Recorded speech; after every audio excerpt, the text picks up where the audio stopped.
diferentes tipos de tejido muscular. Entre ellos encontramos el músculo esquelético. Este se encuentra unido a los huesos o a la piel. El músculo liso, que está presente en las paredes de los órganos viscerales huecos y en los vasos sanguíneos. Y está el músculo cardíaco, que está localizado en las paredes del corazón. Los que constituyen el sistema musculoesquelético es el músculo esquelético y el músculo liso. El músculo esquelético constituye la musculatura del cuerpo. Está constituido aproximadamente por 650 músculos. Estos equivalen a un 40 o un 50% del peso corporal de un adulto. Los músculos esqueléticos son los músculos voluntarios del cuerpo. Entre las funciones que tiene la musculatura podemos encontrar que mantiene la postura. Hace que el cuerpo sea capaz de mantenerse erguido o sentado mediante los ajustes finos que provoca el músculo esquelético continuamente. También encontramos la producción del movimiento. Estos se generan cuando los músculos se contraen estirando los tendones en los huesos, y estos son posibles de generar el movimiento que hacemos continuamente, como caminar, sentarnos, entre otros movimientos. La estabilidad de las articulaciones. Al mismo tiempo que se genera el movimiento, se estabilizan las articulaciones, ya que con la estabilización es posible que el movimiento sea hecho correctamente. Protege. ¿A qué me refiero con protege? Estos protegen o defienden a los órganos internos de posibles agresiones y los mantienen a resguardo en nuestro interior. Un ejemplo de ellos son los órganos viscerales, ya que estos son protegidos por capas de tejido esquelético dentro de la cavidad abdominal, en los orificios de los aparatos digestivos y urinarios, lo cual permite el control voluntario de la deglutición, micción y defecación. También otra de las funciones importantes, creo que para mí es la más importante, es la generación de calor, ya que es de vital importancia mantener el cuerpo caliente. Los músculos esqueléticos representan el 40% de la masa corporal. Son el tipo de músculo que se encarga y que es responsable de generar calor. El ATP genera energía liberando calor, lo que hace que mantenga el cuerpo a una temperatura estable. Como sabemos, el músculo esquelético mantiene unido a los huesos y se encuentra alrededor de las articulaciones. Los componentes celulares de las fibras musculares, entre ellos encontramos el sarcolema, también llamado miolema, es la membrana plasmática de una fibra muscular que forman los túbulos T. El sarcoplasma es el citoplasma de las fibras musculares que contienen la miofibrilla. Es el líquido citoplasmático. En pocas palabras, es el lubricante de la musculatura. La miofibrilla son pequeñas fibras que ayudan a la contracción muscular. Estos están ubicados dentro del sarcoplasma y lo rodea el sarcolema. Los miofilamentos son proteínas contráctiles dentro de la miofibrilla. Estos pueden ser miofilamentos gruesos o miofilamentos delgados. En los miofilamentos gruesos encontramos la miosina y en los delgados la actina. La mioglobina. Esta es una pequeña proteína encargada de transportar el oxígeno hacia los músculos. Estas mismas también le dan color a nuestra piel. El túbulo T. Es una estructura tubular llena de líquido que libera el calcio del retículo sarcoplasmático. El retículo sarcoplasmático es el sitio donde se almacenan los iones de calcio. En la anatomía macroscópica del músculo esquelético podemos encontrar el epimicio, que envuelve la totalidad del músculo, el perimicio, que rodea haces de fibras musculares llamadas fascículos, el endomicio, que cubre cada célula muscular individual. Estas tres se fusionan en un tendón. Hay diferentes tipos de fibras musculares, entre ellas encontramos las oxidativas lentas. Estos generan ATP por respiración aeróbica. Son capaces de experimentar contracciones prolongadas y estas no se cansan rápidamente. Constituyen el 50% del músculo esquelético. Las oxidativas glucolíticas rápidas generan ATP por respiración aeróbica y glucólisis anaeróbica. Estas se contraen y relajan, lo hacen más rápido que el anterior. Las glucolíticas rápidas, estas generan ATP por glucólisis anaeróbica. Estas se cansan con mayor facilidad, pero contraen a los músculos de manera más rápida.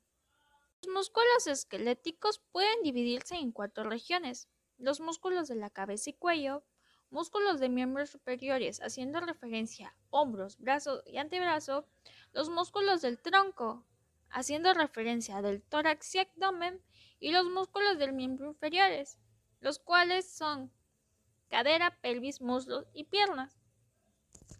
Entre los músculos de la cabeza y cuello podemos encontrar el músculo frontal, el cual su función es arrugar la frente y elevar los párpados. El occipital, tensa y retrae la piel cabelluda. El orbicular de los ojos cierra los ojos. El buccinador comprime los carrillos. El cigomático eleva el ángulo de la boca. El orbicular de los labios cierra y protruye los labios. El mesetero cierra la quijada. Entre los músculos de los miembros superiores encontramos el elevador de la escápula. Eleva al omóplato. El trapecio, ayuda a extender la cabeza. El pectoral mayor, flexiona y abduce el brazo. También tenemos los músculos que hacen que sea posible el movimiento del brazo, como lo es el bíceps braquial. Flexiona y supina el brazo. El tríceps braquial, extiende el codo y el brazo. Y el braquial, flexiona el brazo. Entre los músculos que mueven la mano y los dedos encontramos el flexor y extensor del carpo, flexor y extensor de los dedos y el palmar largo. Entre los músculos del tronco, haciendo referencia al tórax y al abdomen, encontramos los intercostales internos, los intercostales externos, el diafragma, los oblículos internos y externos, el transverso abdominal, el recto abdominal. Entre los músculos de los miembros inferiores, hacemos referencia a cadera, pelvis, muslo y piernas. Encontramos al glúteo mayor, glúteo menor y menor, el grupo aductor, el grupo del cuádriceps femoral, el cual nos integra el recto femoral, vasto lateral, vasto medial, vasto intermedio, sartorio. Movimiento del músculo esquelético. Cuando hablamos del movimiento, no solo nos hacemos referencia a un músculo que hace posible que el movimiento del humano sea. Estos son constituidos por un grupo de músculos que hacen que podamos realizar correctamente el movimiento. Se podría decir que los músculos trabajan en equipo para poder hacer diversas funciones que hacemos cotidianamente. Existen diferentes tipos de movimientos musculares, entre ellos tenemos las extensiones. Incrementa el ángulo o distancia entre los huesos o partes del cuerpo. La flexión reduce el ángulo de una articulación. La abducción aleja la línea media. La aducción acerca a la línea media. La circunducción es una combinación de la flexión, extensión, abducción y aducción. La supinación mueve la palma hacia arriba.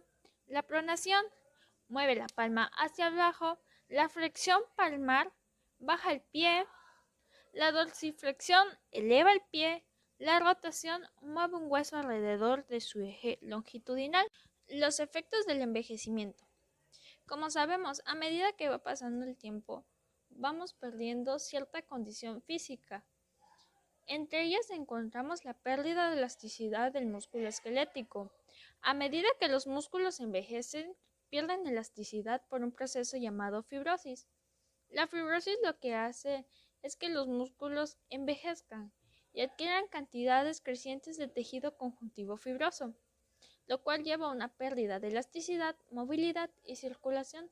Esto lo vemos con los adultos mayores, ya que no es posible que puedan realizar las mismas actividades que hace una persona de 15 años.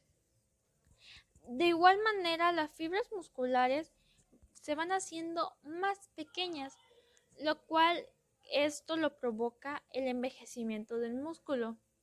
El número de miofibrillas disminuye y esto causa una pérdida de fuerza del músculo y una mayor tendencia del músculo a fatigarse más rápido. A esto lo conocemos como cuando los adultos mayores también hacen ciertas actividades que a nosotros no nos cansan, pero a ellos por su edad ya las cansan.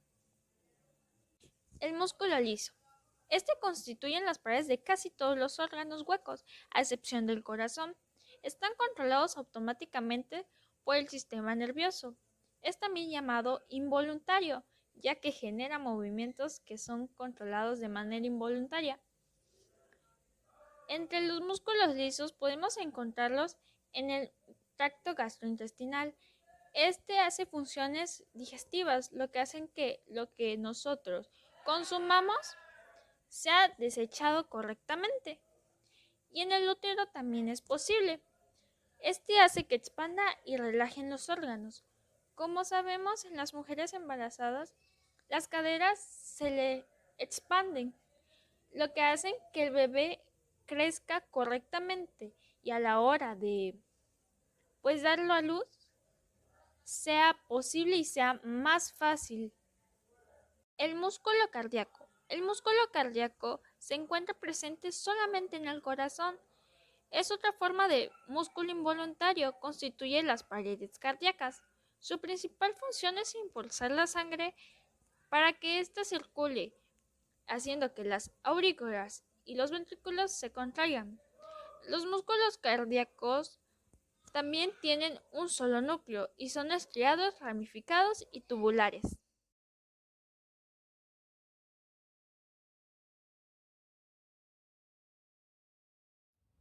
Yo soy Carlos Alejandro Dorresilla Torres, estudiante de la Facultad de Enfermería en Orizaba, Veracruz, y a mí me toca hablar acerca del sistema óseo. Vamos a empezar por qué es el esqueleto. Como bien sabemos, el esqueleto es el conjunto de huesos que conforma al sistema humano o al cuerpo humano, el cual consta de 206 huesos en la edad adulta. Está hecho de tejido óseo y tejido cartilaginoso, especialmente en las articulaciones, para modo de que éste tenga una flexibilidad y una movilidad, porque como está dividido en partes, en huesos por secciones, entonces necesita unirse, entonces se une por medio del cartílago. Las funciones que tiene diferentes funciones. Una es soportar las estructuras blandas del cuerpo, en pocas palabras soporta lo que es el músculo, la piel.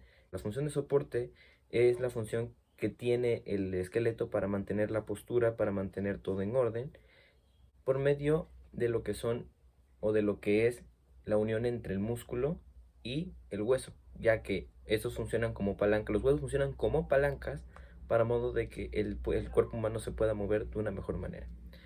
La otra función que tiene es el almacenamiento de minerales y de lípidos. Como bien sabemos, dentro del hueso tenemos una estructura llamada médula ósea amarilla que vienen siendo lípidos. Y así también este mismo hueso también tiene reservas de calcio y de fósforo especialmente, las cuales son inyectadas al cuerpo cuando el cuerpo humano lo requiere. El sistema óseo también protege al cuerpo, lo protege especialmente en órganos muy específicos como lo que es el cerebro, lo que son los pulmones, el corazón, el páncreas, entre otros. Este tiene la función, por ejemplo, la caja torácica, que es todo lo que es nuestro pecho, protege a los pulmones y el corazón, que son órganos muy vitales. Los huesos craneales protegen lo que es el cerebro, ya que estos son unas capas muy duras de tejido óseo, el cual pues es difícil de que se llegue a lastimar algún órgano vital, porque estos pues, cumplen esa función de proteger al cuerpo. También tenemos otra función muy importante que es la producción de glóbulos rojos, ya que dentro del hueso existen dos tipos de médula, la médula ósea roja y la médula ósea amarilla. La médula ósea roja es la encargada de crear estas células sanguíneas madre o células madres sanguíneas, las que estas a su vez evolucionan poco a poco para llegar a un estado donde se convierten en glóbulos rojos o en glóbulos blancos. Esas son las funciones más importantes de lo que es el esqueleto humano. El esqueleto humano trabaja por divisiones. Se divide en dos partes muy importantes: el eje axial o la parte axial y la parte apendicular.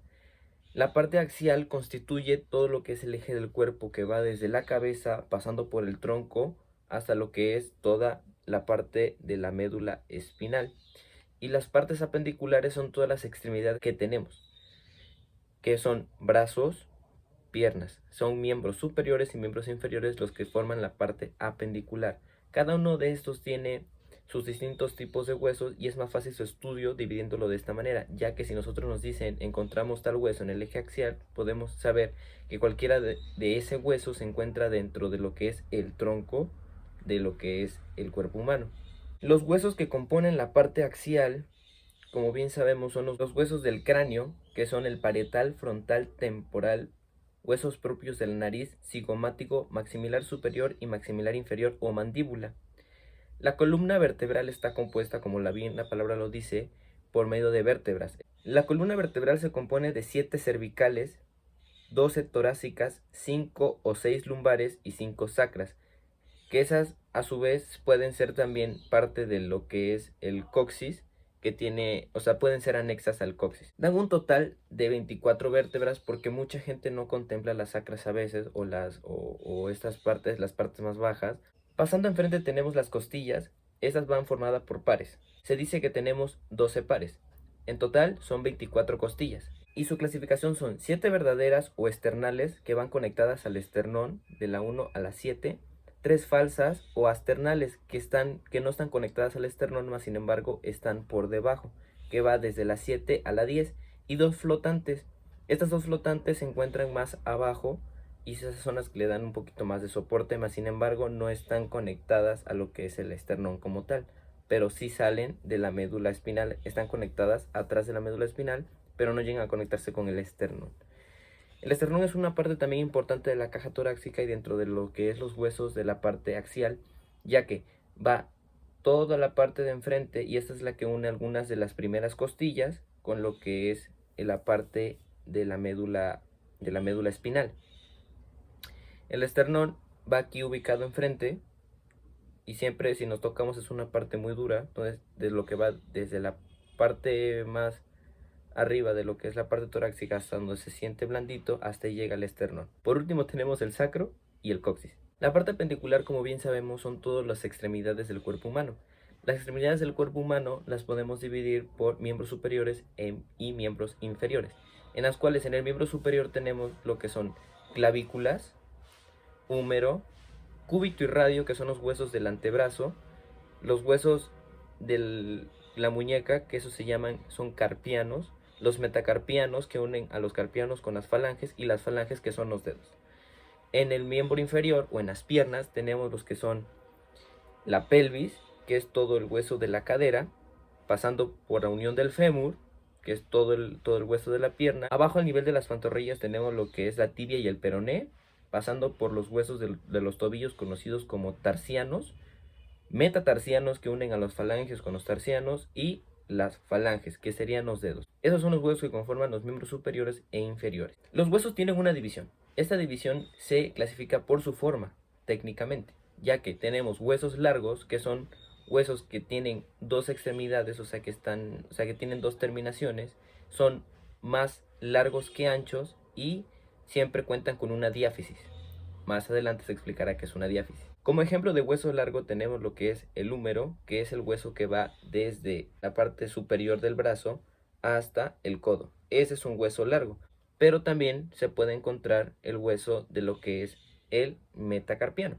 El metacarpiano es un hueso que va desde los huesos de la muñeca hasta la unión de las falanges. Las falanges son estas, aquí está un metacarpiano y acá están los huesos o los carpianos.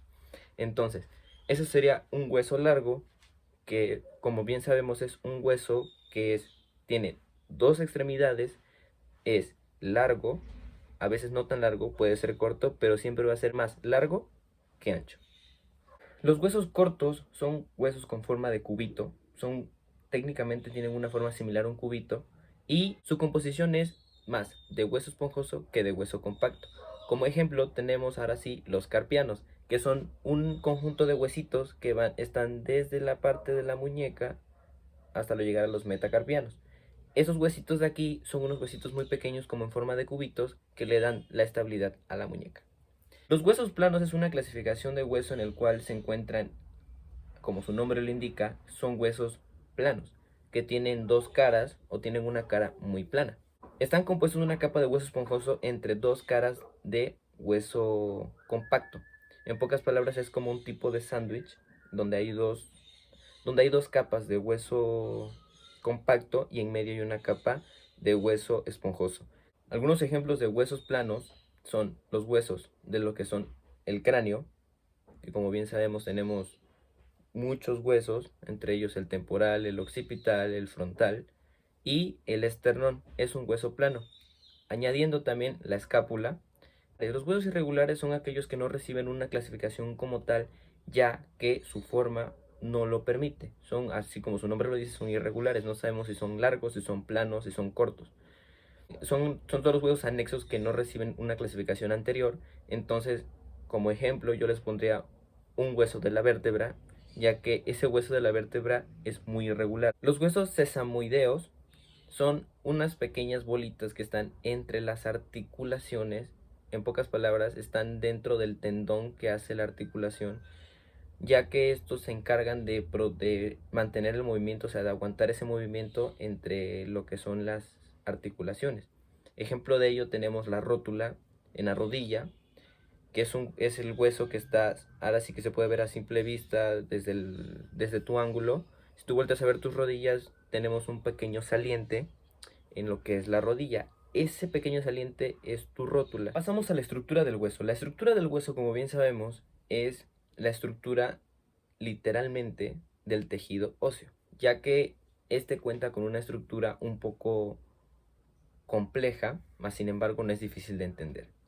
Yo tomo como ejemplo el hueso del fémur, que es el hueso largo de la pierna que va desde la pelvis hasta lo que es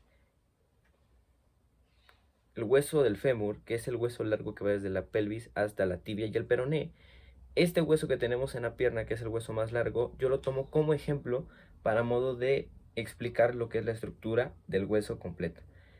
Este hueso, como bien sabemos, es un hueso largo y ese se divide por partes. Tiene una capa de cartílago, la cual recubre los cabezales de la epífisis, que son los extremos del hueso. La epífisis, como bien sabemos, son los extremos del hueso, la parte más ancha del hueso.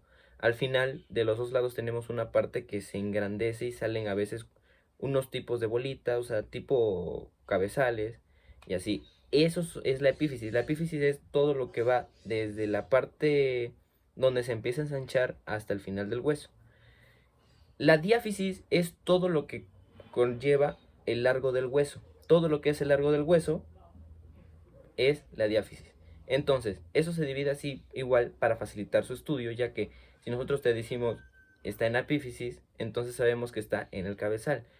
Y lo que encontramos en el cabezal es tejido óseo esponjoso o hueso esponjoso, el cual es un hueso muy poroso por dentro, tipo una textura arenosa a veces, y ahí se alberga lo que es la médula ósea roja. Ahí es donde empieza el proceso de la creación de células sanguíneas, ya sean blancas, ya sean rojas, y es justamente la parte más importante del hueso, la médula ósea roja. La epífisis tiene dos partes, la parte distal y la parte proximal. La parte proximal es la que está arriba y la parte distal es la que está abajo. Son las dos extremidades. Pasando a la diáfisis, en la diáfisis tenemos lo que es un recubrimiento por membranas llamado periosteo, que está por fuera, y endosteo, que está por dentro. Estas dos membranas protegen al hueso y es la encargada del crecimiento del mismo, ya que si alguna vez has tenido alguna fractura, este es el que se encarga de ir creciendo e ir reconectando el hueso para modo de que en su interior, que es la parte más importante del hueso, se pueda también ir uniendo. Pasando lo que es el periosteo, llegamos a lo que es el hueso compacto. El hueso compacto es un hueso muy duro, es el hueso ahora sí rígido que no tiene tanta porosidad, más sin embargo sí tiene, pero es muy rígido.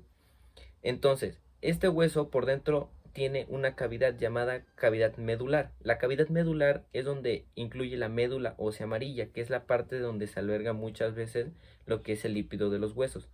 Esta médula ósea amarilla es tejido vivo, entonces por eso se debe de cuidar demasiado en fracturas, ya que si esta médula amarilla se llega a infectar o llega a salir del hueso, automáticamente el hueso muere.